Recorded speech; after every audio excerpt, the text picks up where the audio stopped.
नमस्कार. बाप आहे म्हणून अशीच मराठी कथा मी घेऊन आलेली आहे. व्हिडिओ आवडत असेल तर लाईक करा, शेअर करा, कमेंट करा आणि माझ्या चॅनलला सबस्क्राईब करा. काही वर्षापूर्वी मी पुण्यात असताना एका महत्त्वाच्या मीटिंगला बसलं होतं. माझ्यासोबत 4 जण क्लास 1 दर्जाचे अधिकारी बसले होते, तर काही उद्योजक आणि समाजसेवकही होते. एका मोठ्या कार्यक्रमाच्या संदर्भात आमचं बोलणं सुरू झालेलंच होतं आणि तेवढ्यात माझा फोन व्हायब्रेट व्हायला लागला. फोन समोरच असल्यामुळे माझं लक्ष स्क्रीनवर गेलं. फोन माझ्या वडिलांचा होता. मी सर्वांना चेहऱ्याने खुणावून विनंती केली आणि फोन उचलला आणि मी एकदम मोठ्या आवाजात म्हटलं, बोला अण्णा, काय म्हणताय? तर पलीकडून अण्णा म्हणाले, कुठं आहेस? मी म्हटलं, पुण्यात आहे. अण्णा जरा मीटिंगमध्ये आहे. अण्णा म्हणाले, ते असू दे, काय खाल्लास काय बाबा पोटाला? मी आहे म्हटलं. मी होय म्हटलं. अण्णांनी फोन ठेवला. आमचं बोलणं सुरू झालं आणि लगेच 5 मिनिटांनी पुन्हा अण्णांचा फोन आला. मी पुन्हा सगळ्यांना थांबवलं आणि फोन घेतला. पलीकडून अण्णा म्हणाले, हे बघ, येताना किलोभर बोंबील आणि सुकट घेऊन ये, तुझ्या त्या खडकीच्या दोस्ताकडनं. मी बरं अण्णा म्हटलं. परत फोन ठेवला. मीटिंग सुरू झाली आणि परत लगेच 2 मिनिटांनी अण्णांचा परत फोन आला. मी शांतपणे पुन्हा फोन घेतला.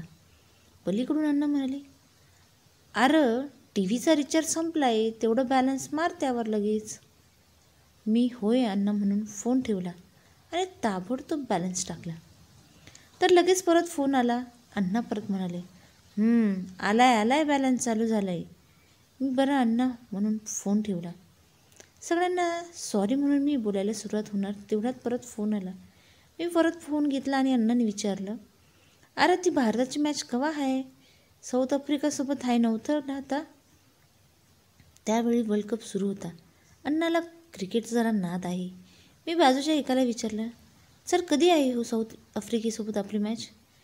त्याने तर तोंडावरचा राग लपवत सांगितलं की उद्या आहे मॅच म्हणून. मी तसंच अण्णांना सांगितलं. मग अण्णांनी परत फोन कट केला.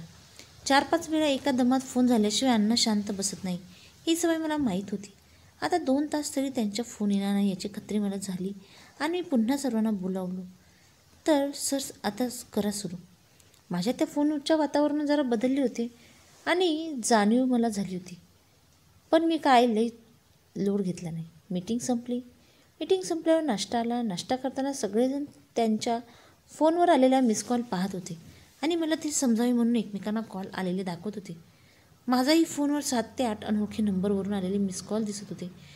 मी मात्र त्याकडे दुर्लक्ष करून नाश्ता पोटात ढकलून पाहत होतो. त्यातला एक जण मला म्हणाला, दादा एक बोलू का? रागवू नका, पण मीटिंग सुरू असताना फोनवर लय बोलतात तुम्ही आणि वडिलांचाच तर फोन होता आणि एवढंच काही महत्त्वाचं नव्हतं. तुम्ही मीटिंग संपल्यावरही बोलू शकले असता त्यांना. त्यांच्या सुरात सगळ्यांनी सूर मिसळला आणि शांतपणे ते सर्वजण माझ्यावर राग व्यक्त करू लागले. त्या सगळ्यांचं बोलणं झाल्यावर मी फक्त इतकंच म्हटलं, आज बापाचा आपल्याला दिवसातून 1000 वेळा कॉल येतोय. यासारखी सुंदर गोष्ट जगात दुसरी कुठलीच नाही साहेब. आणि साहेब, मी जर फोन उचलला नसता तर किमान 2 तास तरी माझा बाप माझ्या काळजीत तडफडला असता. साहेब, आज बापाचा फोन येतोय. उद्या भविष्यात बाप निघून गेल्यावर या नंबरवर कॉल येणार नाही. हा काळजी असणारा आवाज कानावर पडणार नाही. आणि साहेब, मीटिंग कार्यक्रम वगैरे होतच राहतील.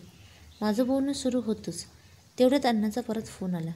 मी पटकन उचलला आणि स्पीकर टाकला. अण्णा जोरात बोलत म्हणाले, अरे बोंबील घेताना खारा मासंबी जर चांगला भेटला तर किलोभर घेऊन ये, तोंडाला चव येईल लका. मी शांतपणे होय म्हटल्यावर फोन ठेवला.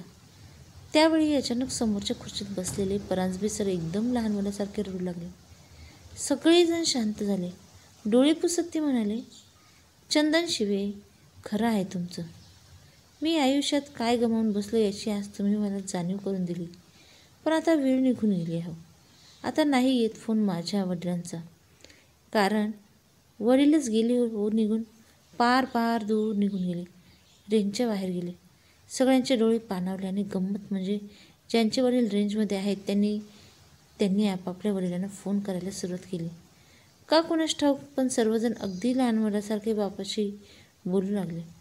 मात्र परांजपे सरांचा हंबरडा आतल्या आत हंबरत राहिला आम्ही बाहेर पडलो. सगळेजण त्यांच्या त्यांच्या गाडीतून निघाले आणि मी माझ्या खडकीच्या मित्रांना म्हणे स्पेशल फोन केला. पलीकडून रुपये शिवी देतच म्हणाला, काय रे नालाय का माणसं, आज आठवण आली का तुला? मी पण तसंच नाद फिरवत म्हटलं, नालाय का कोथरूडला ये ना, बोंबील सुकट आणि खारा मासा घेऊन अण्णाने घेऊन यायला लावलं आहे. तसा रुपये हसत म्हणाला, मी तुला फोन करणारच होतो, कारण अण्णांचा मला फोन आला होता मगाशीच. येतो घेऊन, थांब तिथंच. तासभराने रुपये सगळं घेऊन आला.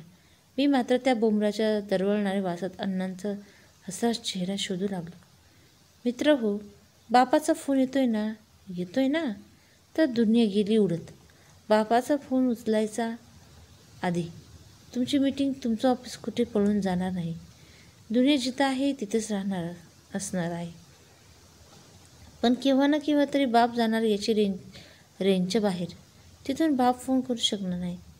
त्यावेळी काहीतरी तडफडून वाट बघितली तरी स्क्रीनवर न थांबता येणारा नाहीच, नंबर येणार नाहीच. म्हणून दोस्ता, दुनियेला जरा वाळतं घालायचं आणि बापाच्या प्रेमात ओलं होऊन जायचं, बस इतकंच सांगायचं होतं. वाचून झालं असेल तर पहा, वडिलांचा मिस कॉल पडलाय का? चला लावा बरं फोन. आपल्या बापाला वाट पाहतोय तो तुमच्या फोनची. व्हिडिओ आवडला असेल तर लाईक करा, शेअर करा, कमेंट करा, सबस्क्राईब करा. धन्यवाद. अशाच पुन्हा मी नवनवीन गोष्टी घेऊन येणार आहे, नवनवीन कथा घेऊन येणार आहे. अशाच अपडेटसाठी तुम्ही माझ्या चॅनलला रोज फॉलो करा. Bye bye. धन्यवाद.